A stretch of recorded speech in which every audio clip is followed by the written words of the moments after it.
Lo que hoy sucedió, o el hecho más relevante, fue la declaración de Eduardo Anguita. Eduardo Anguita es un periodista que actualmente trabaja en Radio Nacional y también en el periódico Miradas al Sur, pero que ha realizado una importante investigación sobre la militancia y sobre el plan sistemático aplicado por la dictadura durante la década del 70. Él además fue militante del PRT-ERP y estuvo detenido más de 10 años, desde 1973 hasta 1984. Fue convocado a declarar en este juicio en calidad de testigo de concepto, es decir, de una persona que aporta datos no de los hechos ocurridos aquí en Neuquén y Río Negro, sino de la situación que se vivía en el país en esos momentos. La declaración de Anguita fue bastante extensa, duró más de 1 hora y media. Él aproximadamente ingresó a declarar a las 9:30 y bueno, terminó cerca de las 11. Fue una declaración con muchos detalles, donde fue consultado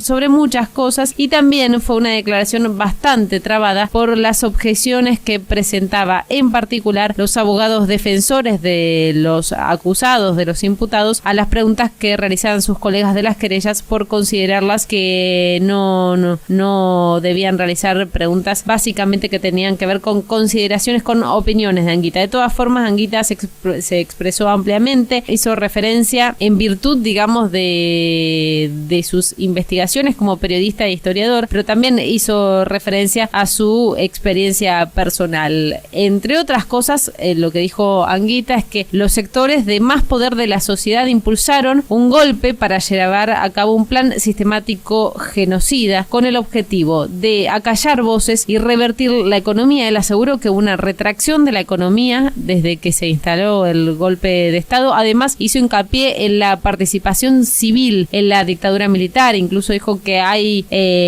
o que pudieron comprobar que desde mediados de 1975 había un interés empresarial para que las Fuerzas Armadas tomaran el control total del país. Él sostiene que este plan de crímenes de Estado, que son calificados de lesa humanidad, fue concebido por genocidas, y en ese marco llevaron adelante todo el terrorismo de Estado. Incluso dijo que se usó el peligro de las organizaciones guerrilleras para justamente justificar de alguna manera el golpe militar. Él incluso en ese momento citó a Martín Balsa, quien fue jefe del ejército en los 90, en un libro de reciente aparición, donde dice esto, ¿no? Que ya las organizaciones guerrilleras no tenían un gran desempeño en el año 76, pero aún así ese fue el peligro, el miedo que usaron para instaurar el golpe militar. Tras declarar, él hizo declaraciones a la prensa. Entre otras cosas, destacó que un tribunal llame a un testigo de concepto. Dijo que eso habla de un tribunal maduro, y por supuesto que también habló de todo lo ocurrido en la década del 70 y de la importancia de los juicios que se llevan adelante ahora. Que un tribunal se tome la molestia de tener testigos de concepto para poder interpretar hechos puntuales de los testimonios y las pruebas, me parece que habla de un tribunal maduro, ¿no? Muchos de los hechos que se están ponderando, si uno no contextualiza, si uno no interpreta, me imagino que para los jueces es imposible. Acá no se está juzgando un robo de gallinas, acá se está juzgando el cambio cultural más grande que tuvo la Argentina desde su fundación, un cambio regresivo, un cambio espantoso. Los rasgos de cultura autoritaria, conservador y de miedo que han quedado en la Argentina son todavía huellas que estamos percibiendo día a día, de modo tal que un tribunal dé lugar a que pueda reflexionar, se puedan conocerse circunstancias que rodean cada uno de los crímenes que se cometieron. Me parece que está hablando de una justicia madura, y en cada caso cada tribunal también ve de qué manera le va dando a esa madurez distinto tipo de aportes. Si el mío sirvió, bienvenido. Yo tengo el sueño, que me parece que tenemos muchísimos argentinos, en primer lugar que haya un acto reparatorio para las víctimas, para los familiares de los desaparecidos, en el sentido de que finalmente se cumpla la justicia, que haya también un hecho institucional muy robusto para que la democracia argentina nunca más tenga impunidad, de modo tal que ninguna de las resoluciones de los tribunales que están juzgando pueda ser después borrado por indulto indultos, por leyes de perdón o cosas que beneficien a quienes hayan sido condenados. Pero además tengo la esperanza de que se conozcan en algún momento cuáles fueron los planes. Cuando digo los planes, me refiero a aquellos documentos secretos que tienen pactos de silencio y que hacen que muchos de los genocidas empiecen a hablar de a poco, como lo está haciendo el genocida Videla, diciendo, bueno, hubo obispos que esto, hubo empresarios que el otro, hubo que militares que lo de más allá. Entonces, bueno, la presión de los juicios también hace que algunos de los máximos responsables empiecen a hablar. Yo creo que en algún momento tenemos que llegar al punto en el cual se conozcan cuáles fueron esos planes. Y te voy a decir por qué, no solamente por la historia argentina, porque hay muchos países latinoamericanos en los cuales hoy no se están llevando a cabo juicios, en los cuales, sociedades en las cuales también se vivieron planes similares al de Argentina, planes que han sido tomados de la Escuela de las Américas, del Departamento de Estado de los Estados Unidos, del Pentágono de Estados Unidos, y que todos esos planes se tienen que conocer para que realmente Latinoamérica cierre un ciclo y quede claro dónde estuvieron los responsables de estos planes. Y todavía me parece que tenemos en ese sentido muchísimo que recorrer, y todavía muchísimos de estos genocidas perpetúan un grado de impunidad que, bueno, los juicios tienen que hacer lo suyo para que esta gente finalmente hable, no con la tortura, no con la esclavización, no con el maltrato, no con el sometimiento, sino con la dura ley.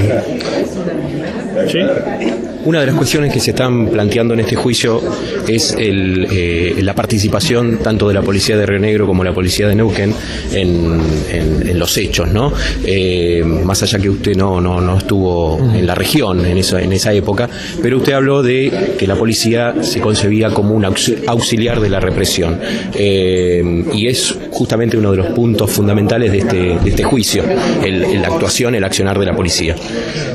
Sí, está completamente demostrado. Los decretos del año 75 que pusieron a las fuerzas de seguridad y policiales de todo el país bajo control operacional y disposición de los mandos de las Fuerzas Armadas, de lo que era la Junta Militar después, ¿no? Al principio era el Estado Mayor, y la misma presidencia, hay que decirlo, María Estela Martínez de Perón como presidenta también, si bien el libreto se lo hacía el Estado Mayor, que fueron los tres mismos que después comandaron el golpe, ¿no? No hubo cambios. Ese control operacional hizo que las fuerzas de seguridad, ya entrenadas y ya adoctrinadas con doctrinas como la de los represores franceses en Argelia, como la de otras policías latinoamericanas que participaron de genocidios, y la propia historia de la Argentina, sobre todo desde 1955, hizo que las policías tomaran con completa naturalidad que esa era su función. Yo en alguna oportunidad que he tenido sido invitado a charlar con policías, con oficiales de policía, charlas institucionales o del servicio penitenciario, suelo decirles que vamos, esto lo he vivido, la percepción de que los mismos jefes policiales se sentían orgullosos cuando podían escalar a la altura de sentirse pares de los militares. Y esto es tremendo, porque en realidad es una pérdida de conciencia absoluta de que la policía es un auxiliar del ciudadano para su seguridad cotidiana, y pasaban a ser una fuerza de exterminio, que es todo lo contrario para lo cual tienen que ser formados. Y si esto no lo ponemos hoy en valor, estamos en una democracia donde todavía nos preguntamos por qué hay bolsones de corrupción, por qué hay sectores policiales que siguen utilizando métodos de exterminio que son los propios de periodos dictatoriales, de modo tal que este es un debate imprescindible, no solamente para echar luz sobre lo que pasó en Neuquén y en Río Negro, sino también sobre la calidad de la democracia que tenemos en muchísimas provincias y en la nación también. Ahí estábamos escuchando a Eduardo Anguita, este periodista que hoy declaró frente al Tribunal Oral Federal, declaró acerca de su vivencia y de sus investigaciones respecto a lo ocurrido en la década del 70. En el último fragmento lo que escuchábamos era consultado Anguita respecto al rol de las policías provinciales en este plan sistemático de exterminio de personas. Se decía que todas las policías estuvieron supeditadas al control de las Fuerzas Armadas, pero además que funcionaron en las comisarías centros de tortura, que fueron lugares de exterminio. Incluso hacía referencia en su declaración en el juicio a la Policía Federal. Dijo que fue un lugar de exterminio, sobre todo en Buenos Aires, y que por eso también es muy importante que sean señalizados estos lugares. Es consultado justamente Anguita respecto al rol rol de las policías provinciales, porque recordemos que en este juicio que se lleva adelante en Neuquén están imputados miembros de la Fuerza Rionegrina, y en particular es muy discutido lo que ocurrió en la comisaría Chipoleti. Incluso ayer tuvimos una jornada en donde se habló o se siembra la duda acerca de la existencia allí de un centro de detención clandestino y de tortura en la comisaría de Chipoleti. Todo lo que habló Anguita seguramente vamos a poder ampliarlo en el programa del domingo, pero vamos a escuchar antes de irnos brevemente al abogado Marcelo Medrano, que hizo una presentación respecto al caso Albanesi. Nunca apareció la autopsia ni el protocolo de autopsia.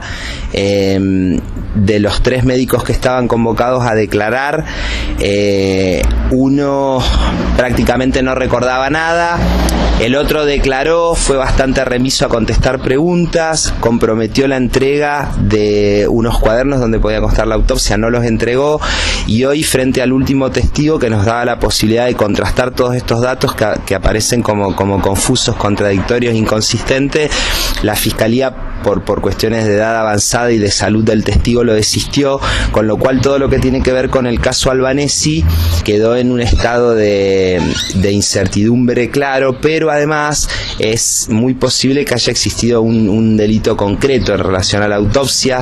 Hubo problemas con las fechas, con el horario, con el certificado de función, con el ingreso, si fue a la unidad 9, si estaba muerto. No, nos parece que al menos lo que tiene que ver con el caso Albanesi, por la cantidad de contradicciones y que cosas que no quedaron claras y cosas muy notorias en torno a que al menos hubo una cuestión irregular, tienen que ser investigadas en la primera instancia en relación concreta a la actuación de los médicos en la autopsia. El abogado Marcelo Medrano, de la Secretaría de Derechos Humanos de la Nación, haciendo referencia a esta solicitud que hizo para que en el juzgado de primera instancia se investigue este rol de los médicos respecto a la autopsia de Albanesi. Recordemos el caso de José Albanesi, era dirigente de la cooperativa La Colmena. Él fue a la comisaría de Chipoleti, allí es detenido, es secuestrado, y casi una semana después el cuerpo de Albanesi es entregado a la familia sin ninguna otra explicación. Hay muchas dudas, hay una presunción acerca de que esta autopsia no existió. Lo cierto es que hoy estaba previsto que declare Salvador Nogara, uno de los médicos que